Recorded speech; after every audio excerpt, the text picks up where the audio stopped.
Coming up on today's Airborne, Dallas is selected for the CAF National Airbase location. SpaceX announces a court action to open a space launch competition. And the Melbourne, Florida Air Show is moving to the International Airport.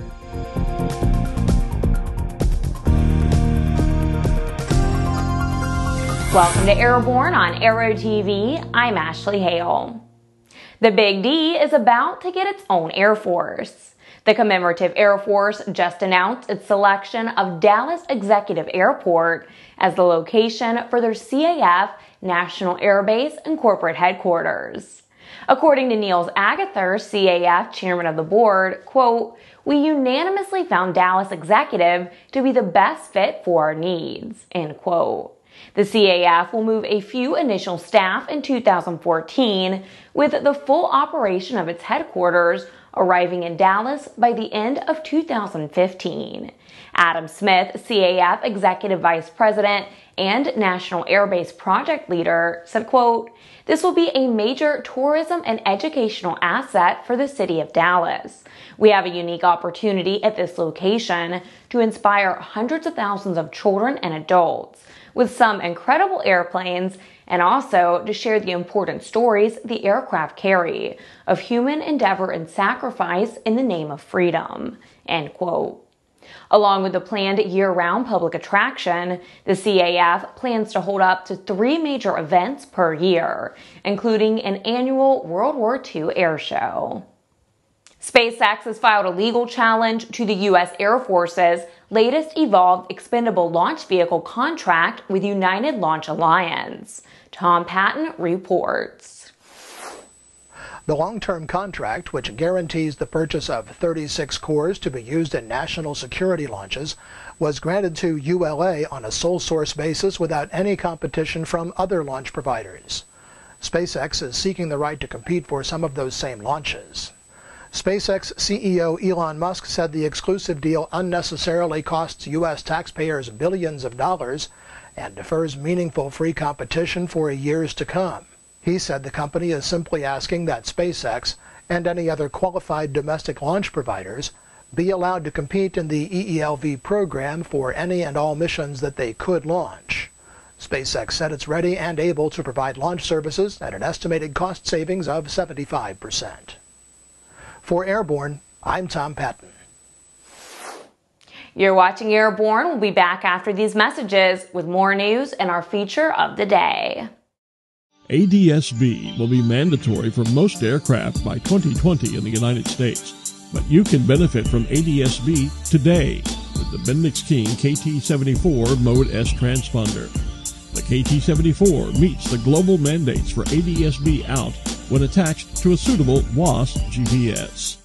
Rebuilding the sport aviation world one aviator at a time. That's A&N's new Aero Sports ebook series, your resource guide to the ultimate in aviation adventures. Aero Sport will feature the straight skinny on learning and enjoying 16 unique aviation sports, from ultralights and ballooning to aerobatics, gyroplanes and hang gliders to parachuting, home builds and general aviation to RC models. All this and more will be coming soon with the new updatable Aero Sport guide for your favorite electronic devices. Get your advance order in now at www.aero-sport.net.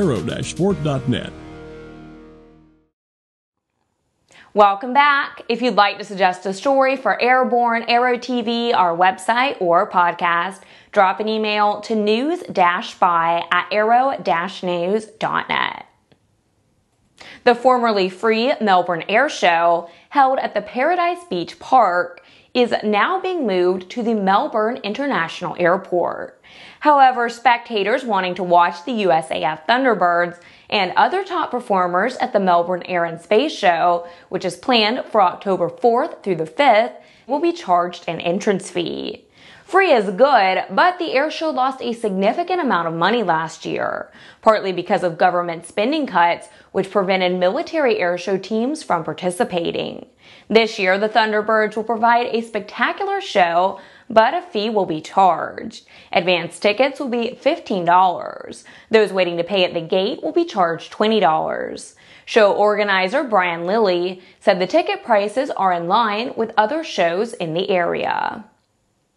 Sometimes it can be fun to look back and enjoy some of the places we've seen, the flyers we've met, and the planes we've flown here at Aero-TV.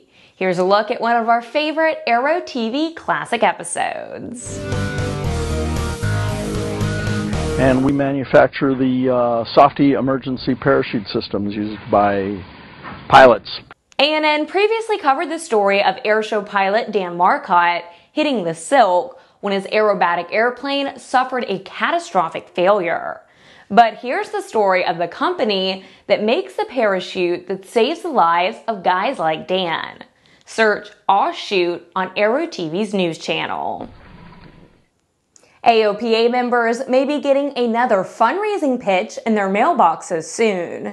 The association went before the Frederick, Maryland Airport Commission last week to pitch an idea they said would make Frederick Municipal Airport a friendlier place and show a more positive image of GA to the local community. The Frederick News Post reports that Stephanie Kenyon, AOPA's Vice President of Strategic Philanthropy, said they would partner with the nonprofit group Kaboom to build a kids park at the airport.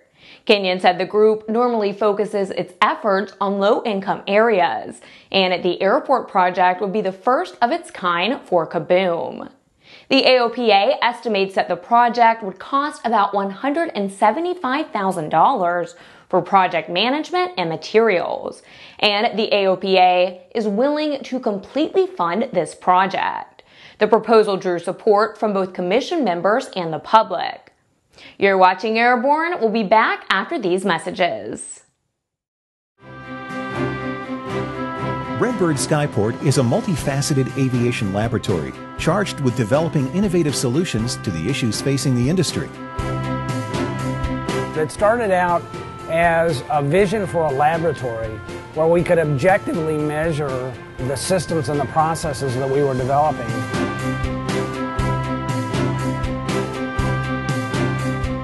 Being able to put some objective measures behind the anecdotal evidence that we have about the value of motion and the application of this technology is very, very important, because until we can objectively measure it and play that data back, we can't design training systems that make the best use of it. For more information about Redbird flight simulations, as well as Redbird's new Skyport, visit www.redbirdflightsimulations.com or www.redbirdskyport.com. Welcome back. The fallout continues for the embattled former commander of the Blue Angels, Captain Gregory McWherter, who has now stepped down as the president of the Navy's Tailhook Association. McWherter was relieved of his duty as the XO of Navy Base Coronado, while the Navy investigates allegations of fostering a culture of sexual harassment, hazing, and lewd behavior while leading the Blues. The Navy says it has received several complaints from former Blue Angels pilots who said he, quote, tolerated and encouraged sexual misconduct, end quote. This according to a leaked report to the Washington Post. McWherter submitted his resignation as president of the Tailhook Association on Friday, saying through retired Navy Vice Admiral Evan Chanick, the group's chairman, that he did not want the distraction of the investigation to, quote, inadvertently affect the Tailhook Association in any way, shape, or form, end quote. Jeppesen has been ordered to pay $43.1 million by a federal jury for breaching its contract with Solid FX of Foxborough, Massachusetts. The jury found that the Boeing subsidiary appropriated the smaller company's idea for an app that allowed users to access Jepp's terminal charts on Apple iPad devices. The Denver Post reports that the companies had entered into an agreement under which Solid FX would develop an app for an ebook reader and for Jeppesen to license its charts for the app. But after the app was developed, Jeppesen would not provide the chart data for use on any other device, including the iOS tablets. Jeppesen then developed its own iPad app. The jury concluded that Jeppesen did not honor its part of the agreement. Well, that's our program. Remember to get comprehensive, real-time, 24/7 coverage of the latest aviation and aerospace stories anytime at aero-news.net. Remember, Airborne is streamed 3 times a week and is always online. Join us every Monday, Wednesday, and Friday for a new edition. I'm Ashley Hale. Thanks for watching.